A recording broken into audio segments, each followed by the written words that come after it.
fear none. Into the upper deck. Intensity is not a perfume. Oh, mercy. 5, 4, 3, 2, 1.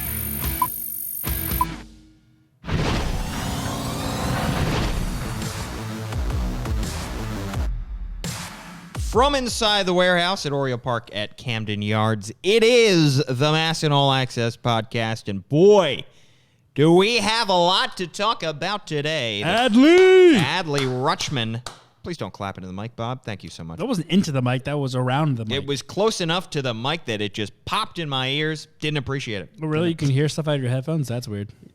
Can you not? Going back and forth. We have only the best technology, only the best stuff here in the MASN Web Studio. Adley Rutschman, taken first overall by the Baltimore Orioles yesterday. There was a lot of hand-wringing yesterday going into the day. Ooh, the whole thing with J.J. Bleday. I call him J.J. Buday. The Bleday. And I was like, they're going to draft a toilet with the first overall pick. The Bleday. And they ended up not doing that. No. Thank Mike Elias. Thanks Sig Meidel. Thank the Orioles front office. They took the guy that they had on their number one on their board all along, that everybody had number one on their board all along, and Adley Rutschman, ladies and gentlemen, is the first overall pick. Well, let's first give a round of applause for Paul Mancano. Great job on MASN All Access. Just fewer claps. Last night. You're Just not please, the claps, huh? Let's do it. Was for you. The Jeb Bush, please clap. It was for you.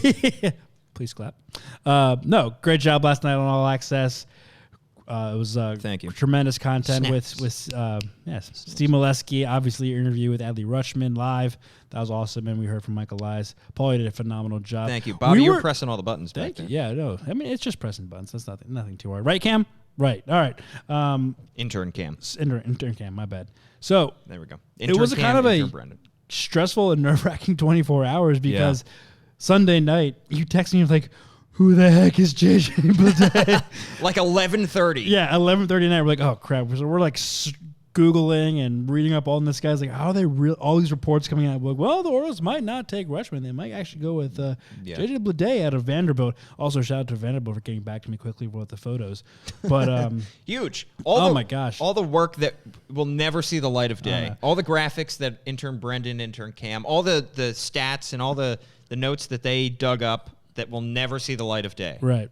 And it was, good thing that we did it, but also like it got to a point yesterday afternoon where like from a standpoint of us covering the team and for me being an Orioles fan when I'm not at work, like we really wanted Adley Rutschman to begin with. Like, they got to take Adley Rutschman. But then it got to a point yesterday where it was like, oh, my God, please take Adley Rutschman because we're way more prepared for him than anyone else in terms of also getting the player live for All Access and getting in contact with his people and getting him on air with us. It was just like our show will go so much smoother if it's Adley Rutschman. So please, for the love of God, take him. We badly wanted Adley, and we got him. And I will say during the interview, I was watching, I have my screen where I'm watching out of the corner of my eye, but I'm mostly looking into the camera. And I didn't notice that the woman sitting next to him, I don't know if it was his sister or whomever, we got quite a lot of comments about her seeming uninterested in the interview, which... in her defense, she can't hear me. She can only hear Adley. She can't. I don't think they could even see me. So they didn't know exactly what, how much they were being seen and stuff. Right. But it was kind of funny because she looked very much uninterested. Also, in her defense, that's how we all look behind the cameras here at MASN when you're talking. Whenever I talk, right. Exactly. Right. That's kind of the general malaise that I see in people's eyes. Once I start talking, I can see it in intern Brendan's eyes. It's just like, boom, he's just out of it. He is miles away thinking about Good to something else. know that that didn't throw you off because you were used to it at this point. Oh, exactly. Right. I've got it. Look, I've had it all my life, let me just say. Yeah.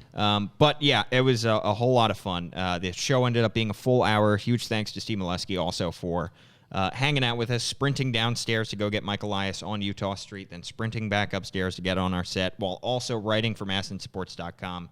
It was a heck of a night. And also just giving his immediate reactions. I mean, boom, boom, boom, on the fly. Like, you were just like, hey, Steve, what do you think? And then he was just like, well, Adley, great prospect. He's fantastic at the plate and behind the plate. And, he was prepared. He was ready to go. Yeah. And I will pull you back even further behind the podcast curtain and just explain that, I had in my IFB, which is like a little thing you have in your ear, I could hear Adley like doing his whole interview with MLB Network. So at the same time I was hearing him answer, I was like trying to talk to Steve, and I was like, "So Steve, tell me about what." Like 3 conversations at once. Yeah, it was brutal.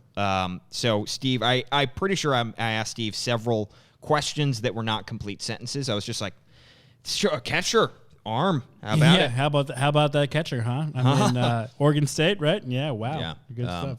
Hey, tell you what, the guy looks good in orange and black. He does. I also said at one point that Caden Grenier played for For Frederick. For I said Aberdeen Ironbirds. Oh, the Ironbirds. I got my birds confused instead of the Delmarva Shorebirds. And we were just there. We're 2 weeks just ago. there, Bobby. We're just there. You can watch the whole show if you go back, rewatch all of the reaction. We have Elias, we have Adley, we have fan reactions, we have everything that you might want. Facebook.com/MASN Orioles. You can also watch us, this current podcast, if you're not already watching. Facebook.com/MASN All Access. Please like and subscribe. Apple Podcasts, Google Play, Spotify, SoundCloud, anywhere that you can find podcasts, you can find us. We do appreciate the subscriptions, the likes, the 5-star ratings, comments, any kind of love that you can send our way. Yeah. So going, let's break down that Adley pick, because I would say this yesterday as a day for the Baltimore Orioles might be one of the I don't want to say one of the most impactful days of franchise history, because it's been, that's kind of short-sighted. It's been a long franchise history since '66. Yeah. Or since they won in '66. So it a lot has happened, but I will say it's one of the most impactful days of the past decade, maybe, for the Baltimore Orioles franchise. It's maybe the most impactful day since 2016, the AL wildcard game. Maybe the day they hired Mike Elias was a little bit more impactful, but maybe the day they traded Manny Machado was a little bit more impactful, but that we all knew that was coming. They weren't going to re-sign him anyway. I would say yesterday, drafting Adley Rutschman, we could look back on that day and say that was a huge, huge day in franchise history. Without question, it was a huge, huge day in franchise history. You use the word impactful. I would put, if you're using that word, I would say this was more impactful than that wild card game in terms of this franchise history. Right. At that point, the Orioles had made the playoffs in 2016, 3 of the past 4 years. Right. 12, 14. Oh, no, I guess that's right. Sorry, 3 of the past 6 years. 5 years. 12, 14, 16. Yeah. So it's not, and it was just a wild card game, so that's not as impactful as drafting number 1 overall and getting not only your catcher, but ideally your leader, your clubhouse guy, your face of your franchise for the future. Mm-hmm. Mike Elias hiring, Brandon hiring, definitely very impactful. I would put that in that category. But in terms of I thought of just general excitement. I mean, this team, we know what this team is on the field over the past 2 years, last year and this year. We knew the expectations coming into this season weren't very high. And we talked about in our preview show last week, Paul, about how this was the most important day on the calendar for the Orioles and how this was going to be impactful for this franchise and the future and for years to come. I just love the excitement that came for that day. Yeah. I don't think Orioles fans have been this exciting. I don't remember a moment this exciting since probably Game 2 of the ALDS, the Delman Young double in 2014. I mean, people I think were excited for the wild card game, but again, this was the 3rd time they made the playoffs over that however many seasons. So it's like at that point it was kind of the norm. Like they were expected to make the playoffs. Right. They were expected to be there. And but the Delman Young, I mean, that was just the most exciting moment I can remember in my Orioles fandom, and definitely in my terms of covering the team here at MASN. But it was both impactful, like you said, and for me also just exciting. I mean, we saw watch parties across the city. There was one downstairs here at Dempsey's. I mean, Mike Elias was here. Jimmy Seafood held one as well. We saw the reaction on social media. People were generally excited and pumped up for this pick. And you don't normally get that excitement for a Major League Baseball draft. And I feel like Baltimore is one of those few places, those few fan bases that can get that excited for the draft and for the number 1 pick in terms of more so than other cities because the baseball draft is so weird and long and you don't know the prospects as well. To see the excitement around the pick was pretty cool for me. Exactly. And I think when you take a guy that high that has all the tools like that and that has such a high projection, such a high ceiling, I mean, the sky is the limit. And I think it just allows fans to daydream at this point to, the sky really could be the limit. When you have, it's so much easier to start a rebuild when you have a guy to build around. And it's not like you're trying to fit a square peg into a round hole. This is a guy who can be here for 10 years that you can build your team around. Yeah. And you can see him potentially in the major leagues. Obviously, we still don't know, but like there's a better chance that we'll see him sooner than if they took a high schooler. So like we could see this kid in 2-3 years up in the major leagues and leading a team. Right. And I know, Paul, you voiced your concerns when we talked about Adley versus the field and specifically Adley versus Bobby Witt Jr. If you're drafting a high schooler, how's a time frame going to match up in terms of this rebuild? And you want to get this kid's prime during the best years of this rebuild or when this team turns it around and starts winning again. But I think when it comes down to it, I mean, I'm not digging you, but that's just, to me, just overthinking a little too much. This is the number 1 overall pick, the first time in 30 years, the second time in franchise history. Don't overthink it. Take the best player available. Take the sure thing. It's one thing if you take Adley Rutschman, number 1 overall, the guy who was the consensus number 1 overall pick, the best player in the draft, and in 10, whatever, in his career, he just doesn't pan out. All right, at the time, you still did the right thing, though. That's fine. You can live with that. But if you take a gamble, I'm not saying Bobby Witt Jr. is a gamble, but if you just kind of overthink it and like take a Witt Jr. Or go to the JJ Bleday, something like that, and try to get cute with it, and doesn't plan out, that's when people turn like, wow. I mean, they just try to they overthought it, and you kind of got caught up in like trying to make the cute pick as opposed to just the sure thing. I'm not saying Adley Rutschman is a sure thing, but he's as close as you're going to get in this draft.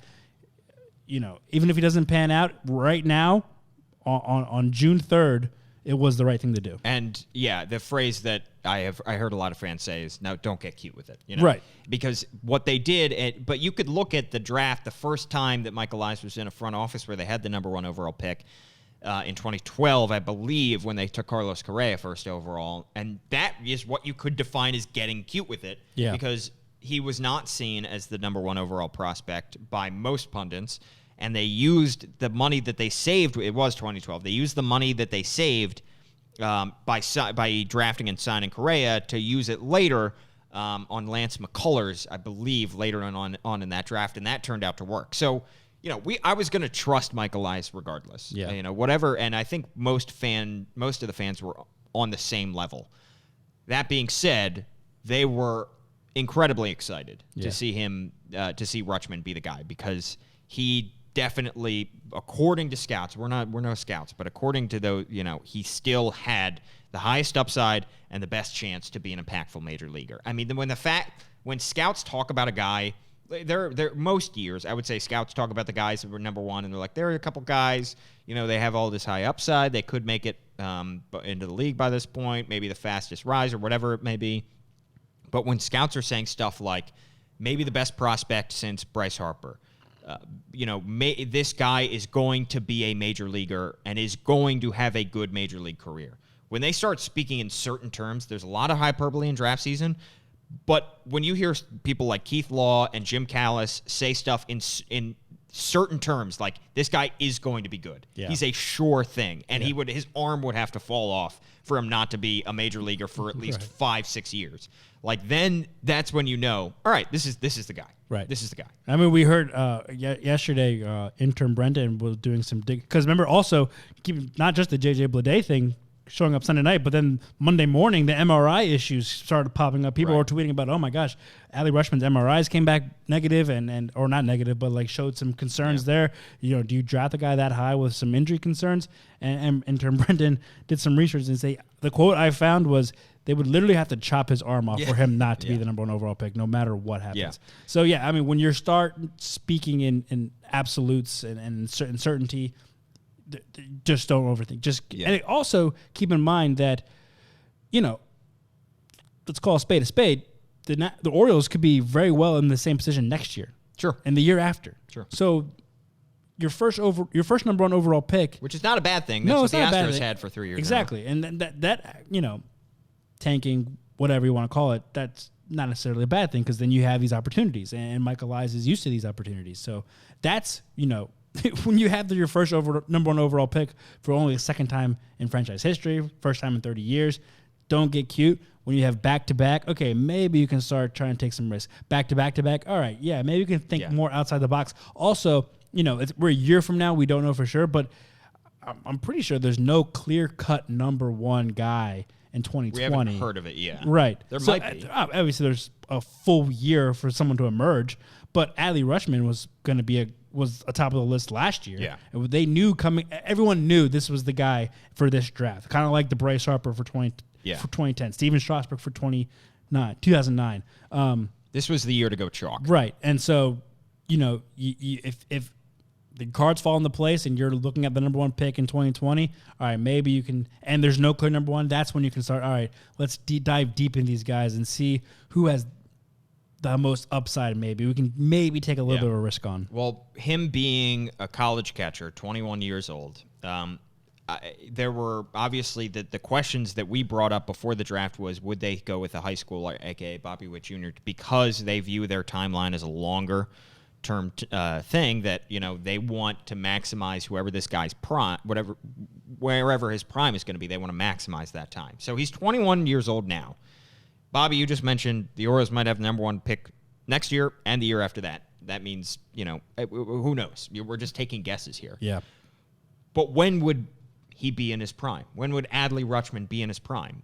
That's a great question to ask, and it's an uncertain question by any stretch. I'm sure that Mike Elias has somewhere in his office, a few floors below us, a road map for the process and a road map for Adley Rutschman and his career and where it could take off.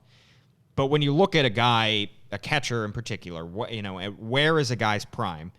I would say, and I think a lot of statistical models would say it's probably going to land between ages 24 and 27. Okay. I think it's a little bit, people would say 27 is the ideal age, but I think we've started to see that go back and back and back in the most recent years. So let's say he hits his prime at age 24. Let's say, or let's say 25. Because let's say he has a couple years in the minor leagues, comes up to the major leagues, takes a year or two to get ready, and then hits his prime at 25. That's still, 4 years away? So that would be 2023. That gives the Orioles plenty of time to draft well, to get talent around this kid before they make him the centerpiece of a team. Yeah. So in terms of overthinking it, Bobby, I would agree with you. You do sacrifice maybe some years with Bobby Witt Jr., but look, you go as this kid goes. Yeah. You grab the best player, and what if in not 2020, but what if in 2021, they're a surprise wild card contender? Then go for it. If as to Michael Elias' credit, he has said since the day he got hired, this thing is not certain. So they're not going to. I don't think they're going to hold him back or hold back the team. If we have a team that is led by Adley Rutschman and he is lighting the world on fire and the team is better than they expect it, go for it. Yeah.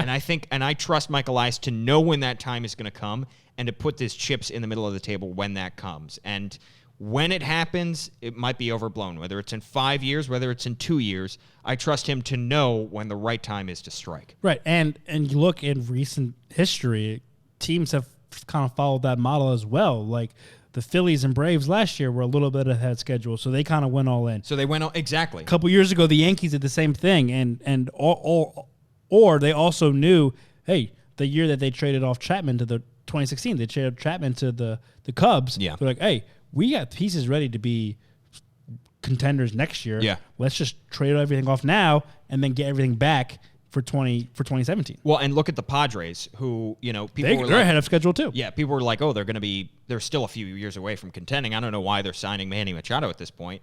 They said, no, Manny Machado is 26. That means we're going to get at least 3 more years of very good baseball for Manny Machado. I think at least that's worst case scenario at least. Exactly. So they looked at that and they said, all right, so we're going to go in now because he is the kind of person that changes the entire trajectory of your franchise. Yeah, so yeah. Adley is the kind of person that if you have a chance to get a franchise-changing talent, you build your timeline, you build your organization around him. I don't want to put any undue pressure on Adley Rutschman, but from what we've heard, he has the potential to be that guy. So you map your entire process and your entire timeline around him. So you're saying you're going to allow Adley to dictate, in a sense, the timeline of this rebuild? Adley probably, but I think the other thing is it's Adley and it's whoever you. So say you get the number 1 pick next year and it's another college kid, and it's another, maybe not can't miss, but another. You find the best pieces of your entire franchise and you build your timeline around those guys. Yeah. So whether in a few years, whether it's Adley, what if Yosniel Diaz comes out of the slump that he's been in and the injuries that he's had and turns out to be a superstar that you have. Yeah. These guys sometimes come out of nowhere, but you define, like you mentioned, the Phillies. No one expected Rhys Hoskins to be a superstar when he hit the big leagues. He was just kind of brought up, and they said, all right, he's 25 years old. We better go for it now. Yeah. Look, yeah. Let's sign Bryce Harper now. Yeah. Because you never know how long these windows are going to be open. So if Adley Rutschman is the one to crack the window open, you follow Adley. If it's somebody else to crack that window open, you do it, and you stick to that plan. And this is why it's so important. One, we talked about the importance of this pick to begin with, because, you say you didn't want to add added pressure to Adley, but that's just the pressure that comes with being the number 1 overall pick. Yeah. You are... And he can handle it. Right. No, I'm not saying he can't. I'm just saying that's the pressure that comes with anybody who, no matter who that pick is, the pressure comes with it, because that's the whole idea of being the number 1 overall pick, is that you're a franchise-changing player. You're the guy that they're going to be the cornerstone of the whole franchise, the guy that everyone's going to look to kind of lead this team out of these dark times in terms of not winning, and get it back into a winning and contending streak. And then if he is, and like you said, you add more pieces around, and I don't want to see them. I don't know. Everyone talks all the time, especially with top prospects, about rushing guys. Okay, so he starts lighting up the minor leagues. That's great, but the big league team isn't doing it. Don't bring him up just to bring him up, right? And show him off, or hey, maybe he can turn the season around. Even though the rest of our roster, and I trust Mike Elias and company to be able to do so, right? But I don't know the way you're putting it, and I agree with you to an extent, but it also sounds like, all right, this guy could possibly speed up this. Right. And that's a lot of pressure, but also, you don't want to force it. True. You know what I'm saying? I agree. You mentioned, all right, say he's ready by 25. That's still years away. But in terms of his prime. Yeah. His prime years. Okay, but what if the team's not in their prime years? True. Or this rebuild's not in their prime years? I would just caution for rushing. And number 1 overall pick, again, that's the kind of expectations that are latched onto you. But at the same time, you don't want to risk everything that Mike Elias has built or starting to build right now on just one guy and rushing Rutschman. Well, I would argue that franchises in general have gone the other way because of service time. Now, I think it's one of those things where it's I think that naturally franchises, who knows how the CBA is going to do, all this stuff is up for grabs in years, but franchises, as we have noticed, have gone the way of taking it slow with their top prospects because they want to maximize the years that they have these guys under contract. Right. So I think there are going to be forces pushing back against wanting to rush him. So there are natural forces not wanting to use up all of his service time that are going to be pushing back. And I think the other one is Elias is not going to, as you mentioned, he's not going to try to rush things. I'm just saying when he is ready, and we will know when he is ready. They will know when he is ready to lead a team. Right. Then I trust Elias to go all in. But it's not. Look, baseball's not a one-man sport. It's going to have to be. They're not just going to have to see, if they are still a 100-loss team, but hey, they have Adley Rutschman, he's a superstar. Yeah, I agree with you. Then don't go all in. Then just, it has to be Rutschman plus whoever they take number 1, plus maybe it's Yosniel Diaz, plus maybe it's Austin Hayes, plus maybe it's Trey Mancini. It has to be a group of young talent that you see, like with Houston. That's what I was going to say, and I think it falls on Mike Elias and his people, specifically Elias, that okay, you have to build a team around him to be prepared to accept him or be ready for him when he's ready. Right. You know, it's like okay, because again, if the team is not ready for him when he's lighting up AAA. I mean, he is just by far the number one prospect in baseball, definitely in this organization. He's got to come up. Okay, but the team's still 20 games under 500 and in last place. Like, what's the point? I think it falls on Mike Elias to build the rest of the team. That's great. You got the number one pick. Yeah. And the guy you wanted. That's great that you might get it next year and the guy you're going to want then. But the rest of the roster also has to be built out and for the long term. And we've talked about, what do you do with Trey Mancini in the long term? What do you do with these other guys that are playing well right now but probably aren't long-term pieces? And how do you fill out this rotation with guys who are veterans but aren't going to stick around along, guys who you're not quite sold on just yet? There's still a lot of work to be done. This is an exciting and eventful day, impactful day, like you said, for this franchise, but there's still a lot of work to be done. Everything, it's not a cure-all. Yeah. Adley Rutschman's not going to take this team out of the rebuild and then back into contention by himself. Other factors have to come into place, and the right decisions have to be made in order for that to come to fruition. Yeah, I might be jumping ahead of the gun here, but I'm just just trying excited. to reflect that. Yeah, I'm excited too. And I mean, especially just in baseball, it's not a sure thing like in football or basketball where like you can get the number one overall. Like Zion Williamson, you alluded to earlier. Yeah, he's going to be a franchise-changing player, and who can impact the team immediately. Yeah, and be the guy that takes whoever takes him number one. I forget who's the number one pick because it's Pelicans. Pelicans. All right. Well, they also have AD with the whole situation, but he could be the guy that brings them back into contention. Well, that's fine. Adley Rutschman can't be that guy this year or next year or the year after. Well, and the other thing is, Zion Williamson is going to be one of 5. Adley Rutschman is going to be one of 9. Right. That's what I'm saying. It's just a different animal in terms of number one overall picks. Exactly. Again, great that you got him, but let's not have too many high expectations as of right now.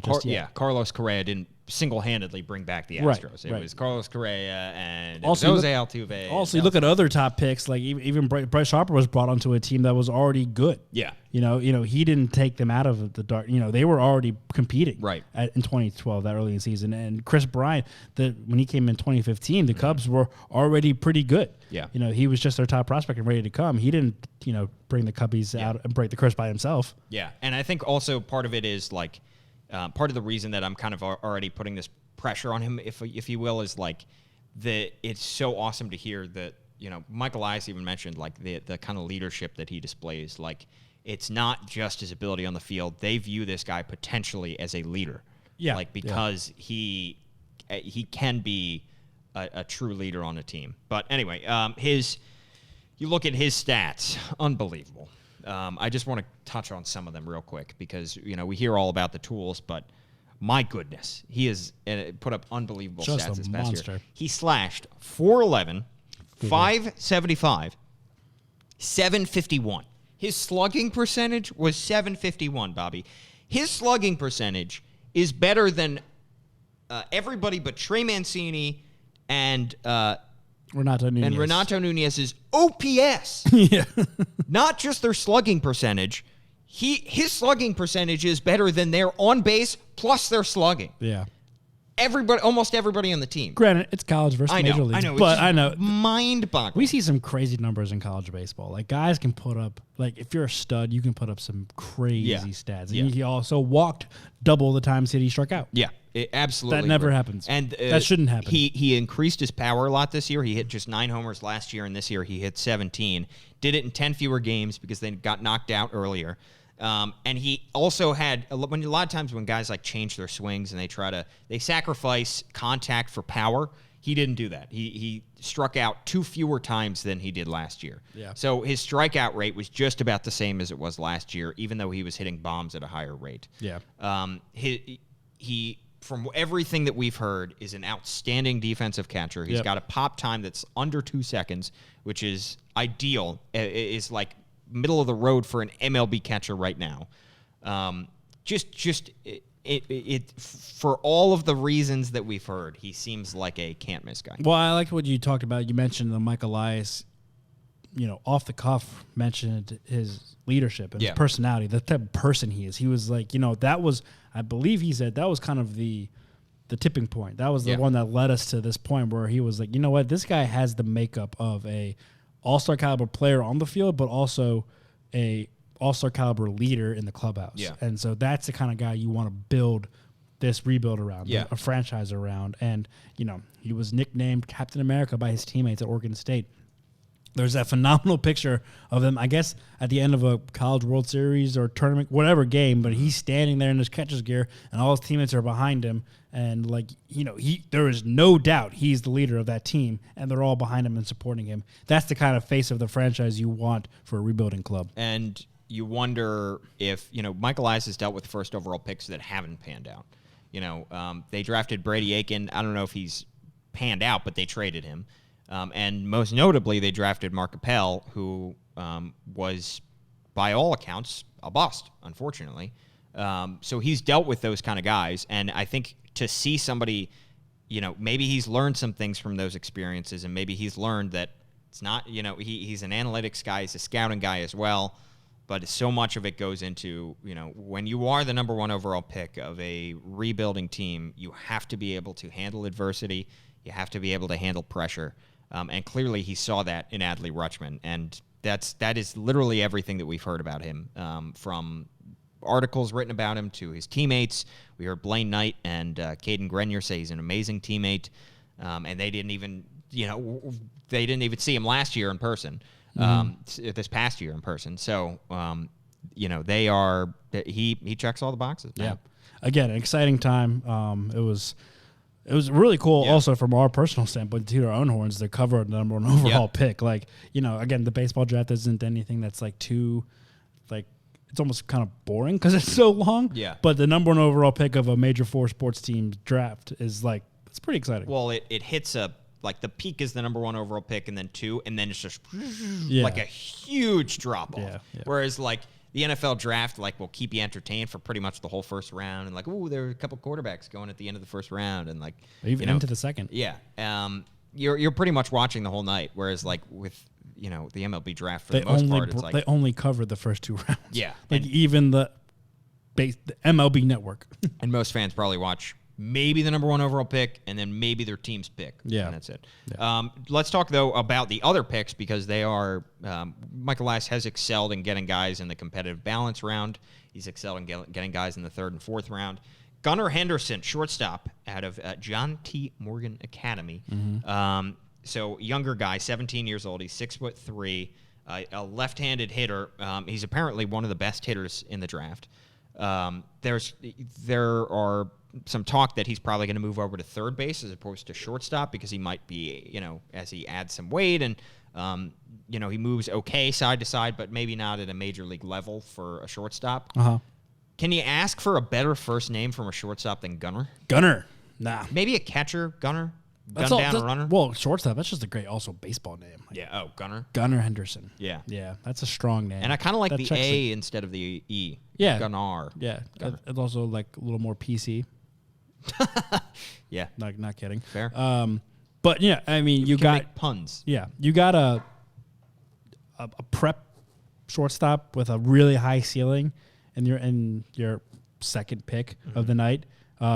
That's pretty impressive, and like you said, you know, he's got great size too. 6'3", 195 already at 17 years old. Like that's pretty impressive. Play basketball. Yeah, and at shortstop, that's the kind of body type you want at that position. I was impressed that you got a prep league guy that with that much upside, and that's kind of a guy that you can kind of piece into the rebuild where, you know, that's more of a long term, you know, because like again, prep league star. That's like the kind of risk you would be taking if you were getting Bobby Witt Jr. Yeah. And where he's more for a long-term piece and see how he pans out.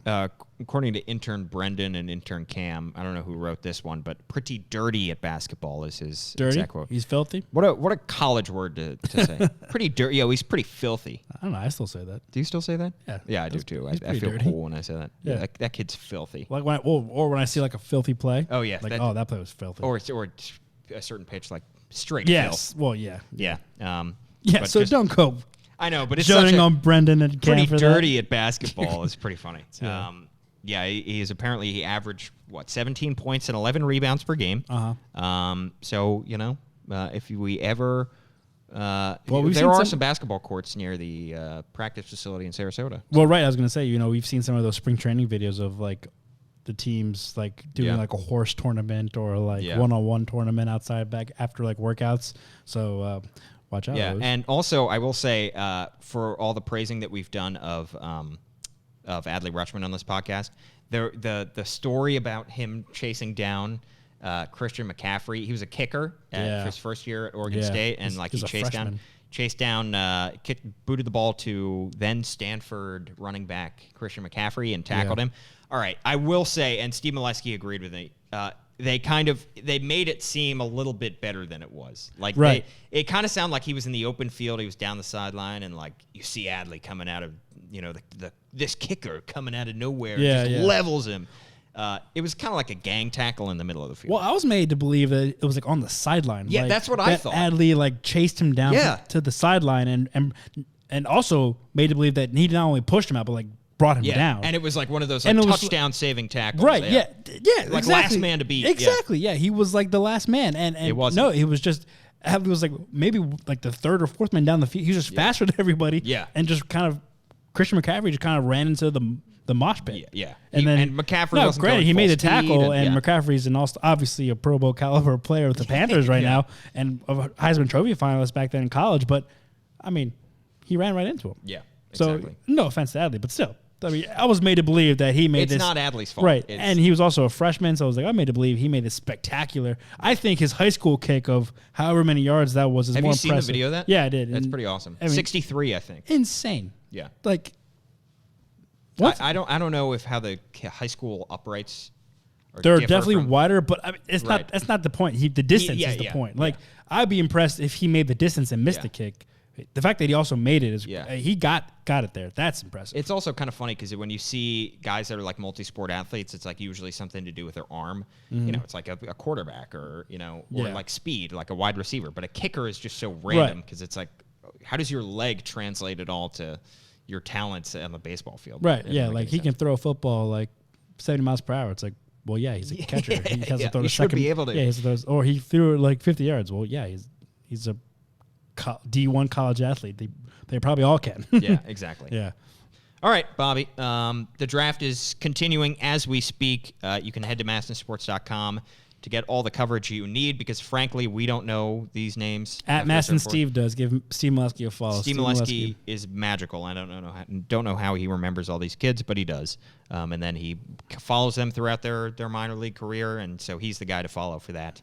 Rockabacco is chiming in unhelpfully as well, throwing in some random facts about these guys. And he's down in Texas trying to cover the Mig League Club. Yeah, as they start their series against the Rangers. So he's leaving the draft for Steve. You can follow me at Paul Mancano. You can follow Bobby at Bobby_Blanco. Listen to the podcast on Apple Podcasts, Google Apple Podcasts, Google Play, Spotify, SoundCloud, Cloud Sound, Bookface. All Access MASN. Facebook.com/MASN All Access. Yeah. Give us a like, give us a follow, give us all that good stuff and a subscription. So, Adley Rutschman is an Oriole. He's a member of the Orioles organization. The second that he signs that contract, they don't anticipate any drama, so I'm going to go ahead and say it. Yeah. Great day for the Orioles yesterday. We'll see you later.